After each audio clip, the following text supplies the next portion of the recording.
Hello everyone, how are you? I hope you must be doing fine. So in today's session we will see top LWC questions which are generally asked in interview. And this is the part 3 of the top LWC question asked in interview series. So let's get it started without any further delay. So we have the first question on our screen is what is lightning messaging service in Salesforce? So LMS is used to enable communication between different Lightning components, including LWC, Aura, and Visualforce. So here you can see in the example code here that we have imported this messaging service and messaging channel, and we have subscribed to the messaging channel in our connected callback. And once we are receiving some message here, and we are consoling it on the screen, and we are unsubscribing to the messaging channel in the disconnected callback. So let's move to the next question. So what is Lightning Data Service in Salesforce? So Lightning Data Service allows LWC component to interact with Salesforce data without using Apex. So as you can see in the example code here that we have imported this get record method from Lightning UI record API, and we have imported this contact name and contact email API name, and we have used this wire method to call this get record method, and we have passed record id and fields, and we are receiving the contact detail in this contact variable, and we can show this contact name on the ui also by just printing this name variable there. So let's move to the next question. So what is the difference between async and await in javascript? So async is used to define any asynchronous function that returns a promise, while await is used inside an async function to pause execution until the promise is resolved or rejected. So here you can see in the example code that we have this method fetch data, that is an async function, and we are waiting till we get some response from this URL, and then once we get the response, we are waiting for the json response, and once that comes, we are consoling the data on the ui. So let's move to the next question. So what is the UI record API module? So UI record API provides various methods to create, update, and delete Salesforce record in LWC. So we have already seen one example here that we have used it for getting the record details. Now we can also use it to create, update, and delete the record. So here you can see in the example code that here we are creating record using UI record API. So we want to create a contact having name John Doe, and we are passing this detail in the create record method. So we are passing the API name of the object, that is contact, which we are fetching from this schema. And we are also sending the fields which we want to update while creating the contact record. So once the record will be inserted in the org, we will see this message on the console that connect that contact created and contact ID. And if in case of any error, we will show the error in the console. So let's move to the next question. So why do we use the keyword in LWC? So super keyword is used inside a constructor to call the parent class properties. So super is used to call the parent class properties. So here in the example code, you can see that we have called this super keyword in the constructor of this LWC component. So let's move to the next question. So what are the component and application event?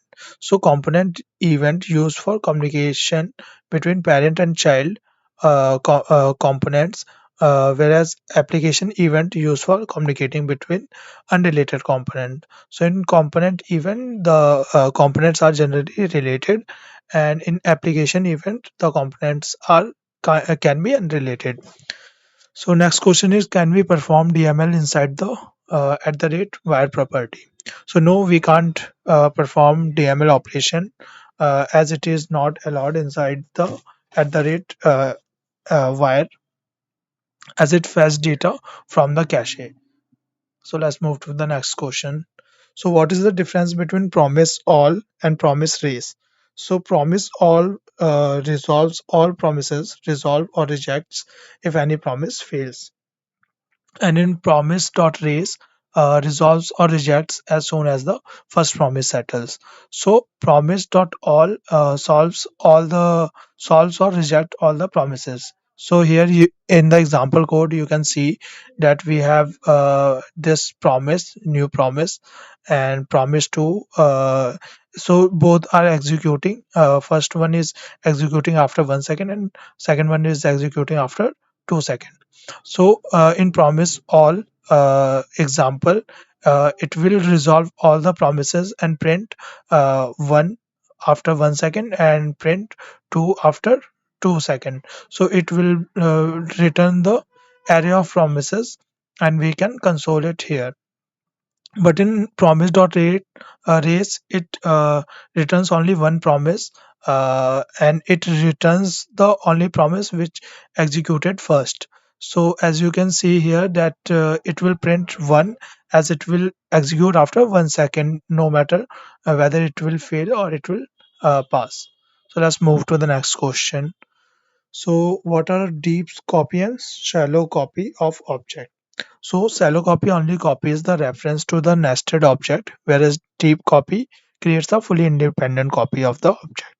So whenever you copy your object, as you can see in the example code here, that we have this object one, and we have created a shallow copy here, and we have also created the deep copy here. So in case of deep copy, whenever you will change a few thing inside the object in this newly created variable, that is deep copy, the original object will not be affected, but in shallow copy it can be affected.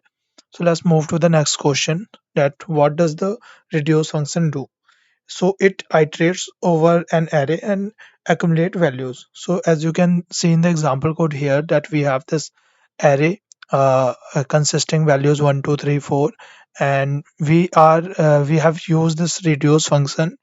So this ACC will be having value 1 2 3 4 at every instance, and this current will be the value which you want to add, subtract, or you can do any mathematics here, and this 0 is the initial value of the return value. So let's move to the next question.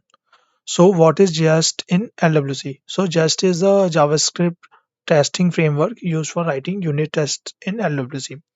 So here you can see in the example code that we have imported the LWC component which we want to test, and we have this logic to check whether we have successfully rendered the component on the UI or not.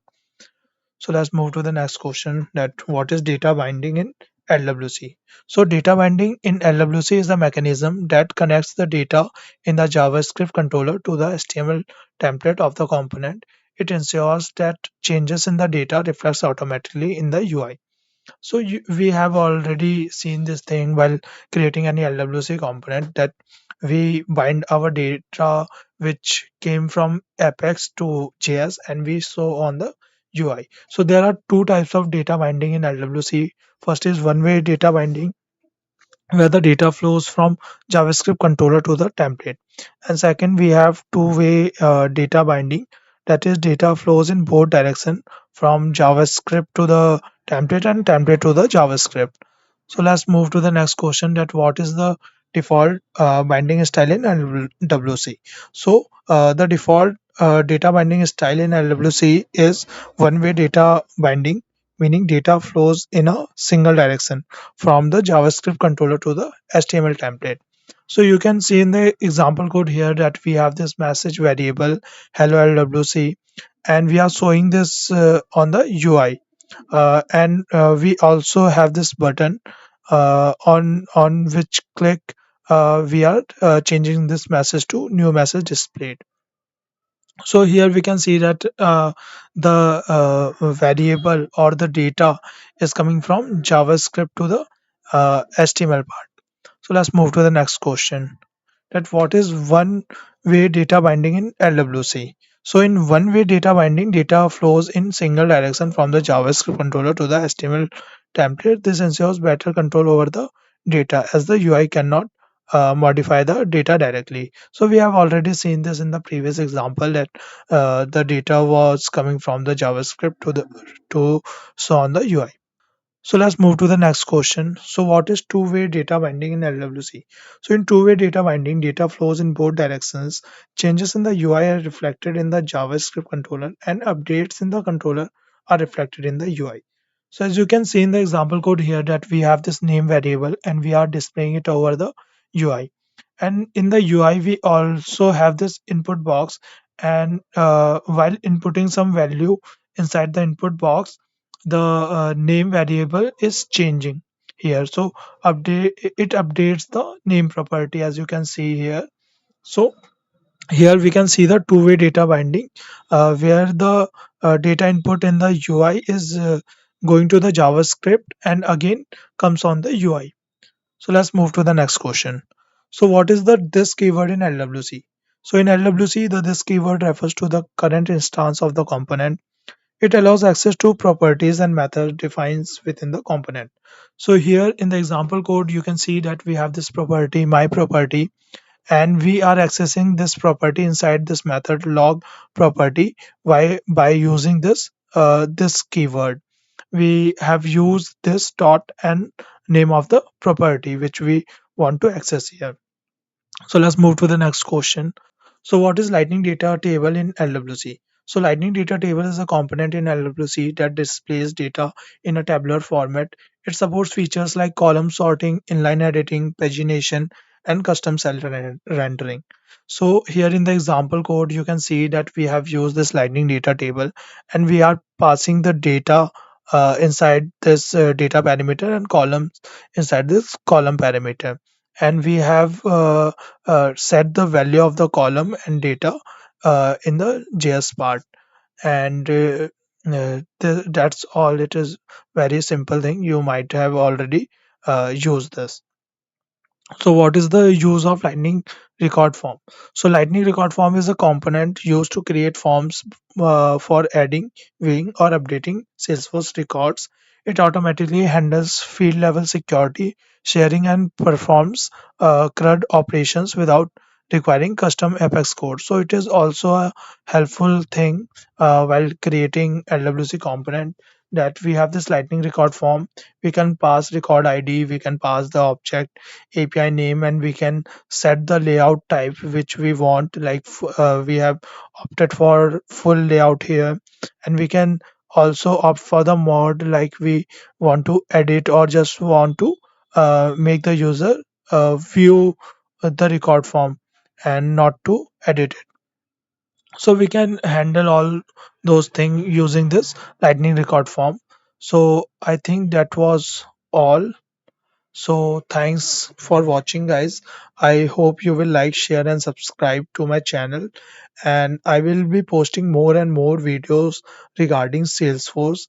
And I will be posting one last video of the series, that is LWC questions asked in interview series. So that was all from my side for this video. So thanks, guys, and I'm signing off for today. Bye.